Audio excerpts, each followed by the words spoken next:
नमस्कार दोस्तों, स्वागत है आप लोगों का आपके अपने सबसे प्रिय चैनल इस्माइल फैमिली पर। तुलसी के पौधे में रखें एक चीज़, गरीबी नष्ट हो जाएगी। तुलसी के पौधे में एक चीज़ अवश्य रखनी चाहिए, इससे समस्त दुखों और गरीबों का नाश होता है। इसके बिना तुलसी का पौधा अधूरा माना जाता है। तो आइए जानते हैं कि आखिर कौन सी वह चीज़ है तो तुलसी के पौधे में रखनी चाहिए, जिसे रखने से गरीबी नष्ट हो जाती है। दोस्तों, एक समय की बात है, देवर्षि नारद भगवान विष्णु जी से मिलने के लिए बैकुंठ लोक में पधारते हैं। देवर्षि नारद को देखकर भगवान विष्णु कहने लगते हैं, आओ नारद जी, बैकुंठ लोक में तुम्हारा स्वागत है। आज किस कारण से बैकुंठ लोक में तुम्हारा आगमन हुआ? देवर्षि नारद कहते हैं, प्रभु, मन में आपके दर्शन करने की इच्छा प्रकट हुई, सो चला आ गया। भगवान विष्णु मुस्कुराते हुए कहते हैं, हे नारद, तुम मेरे परम भक्त हो, इसलिए बैकुंठ में तुम्हारा हमेशा स्वागत है। किंतु इसमें पर तुम चिंतित दिखाई पड़ रहे हो। तुम्हारे मन में अवश्य कोई शंका है जो तुम्हें सता रही है।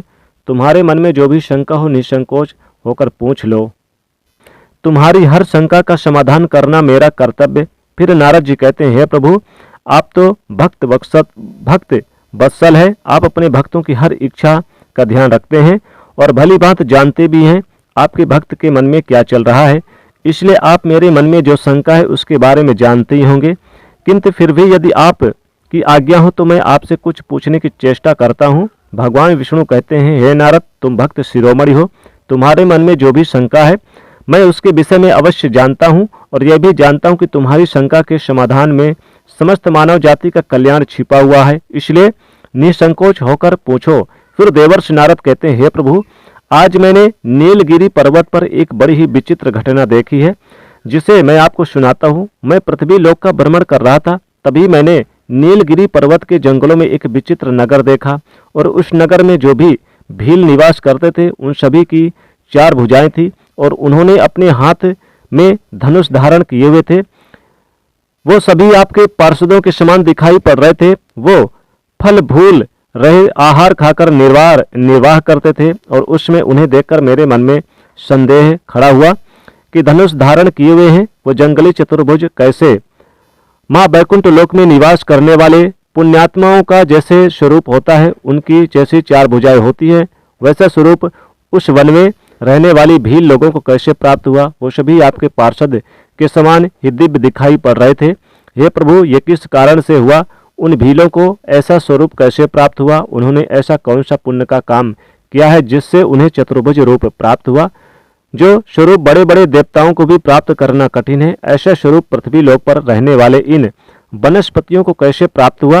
हे प्रभु, कहीं यह आपकी माया तो नहीं है, या फिर आपके बैकुंठ लोक के निवासी वहां पर रहने के लिए चले गए?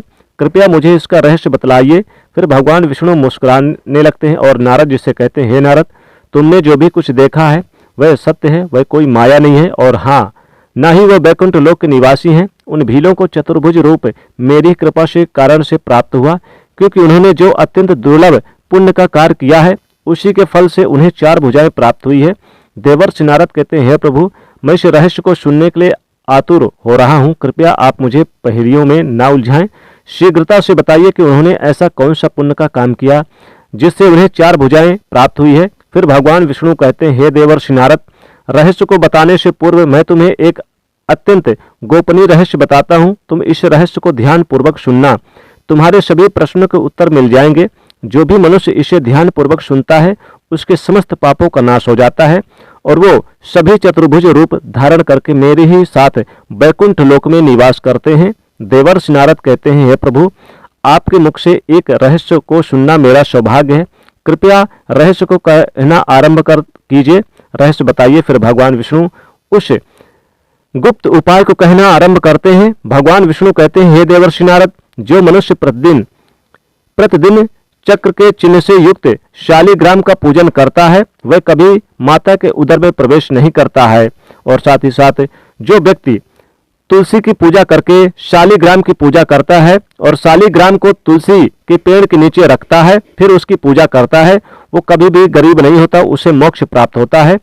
गंडकी नदी से उत्पन्न शालिग्राम मनुष्य के 100 जन्मों के पाप में एक क्षण में हर लेती है। हजारों पाप करने वाला ही मनुष्य क्यों न हो, शालिग्राम शिला का चरणामृत पीकर तत्काल पवित्र हो जाता है। किंतु एक स्त्री को कभी भी शालिग्राम को तुलसी के पास नहीं रखना चाहिए, न ही स्पर्श करना चाहिए।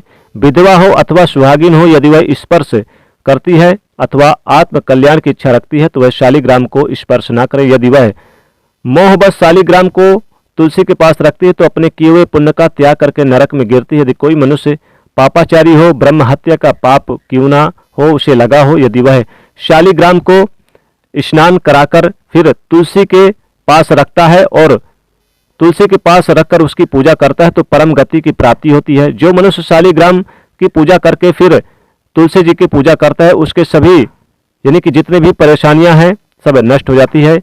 पराय स्त्री और पराय धन से दूर रहना चाहिए। समस्त तीर्थों में स्नान करने से तथा सब प्रकार के यज्ञों के द्वारा भगवान की पूजा करने से जो अद्भुत पुण्य प्राप्त होता है वह शालिग्राम पर तुलसी के पत्ते चढ़ाने से, एक पत्ते चढ़ाने से मिलता है। तुलसी के पौधे में शालिग्राम अवश्य रखना चाहिए। तुलसी के गमले में शालिग्राम रखने से तुलसी और भी अधिक शुभ प्रभाव प्राप्त होता है।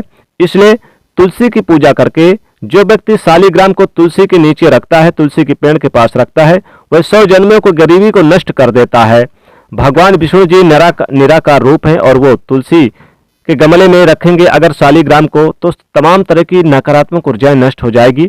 शालिग्राम में अल्प मात्रा में स्वर्ण भी होता है, इसलिए इस पत्थर ये गंडकी नदी में पाया जाता है, इसलिए सभी तीर्थों में ये बहुत ही शुभ माना जाता है। शालिग्राम तुलसी के पौधे में रखते हैं तो लक्ष्मी जी की कृपा प्राप्त होती है। इसलिए दोस्तों तुलसी के पौधे में शालिग्राम जरूर रखना चाहिए। पूजा पाठ करके फिर नित्य उसकी पूजा करें। धन धान की कमी कभी नहीं होगी दोस्तों। वह घर तीर्थों के समान हो जाता है। जिस घर में तुलसी के पास शालिग्राम रखा जाता है, तुलसी के पौधे में अगर शालिग्राम रख दिया जाए तो वह घर वैकुंठ के समान बन जाता है, स्वर्ग के समान बन जाता है।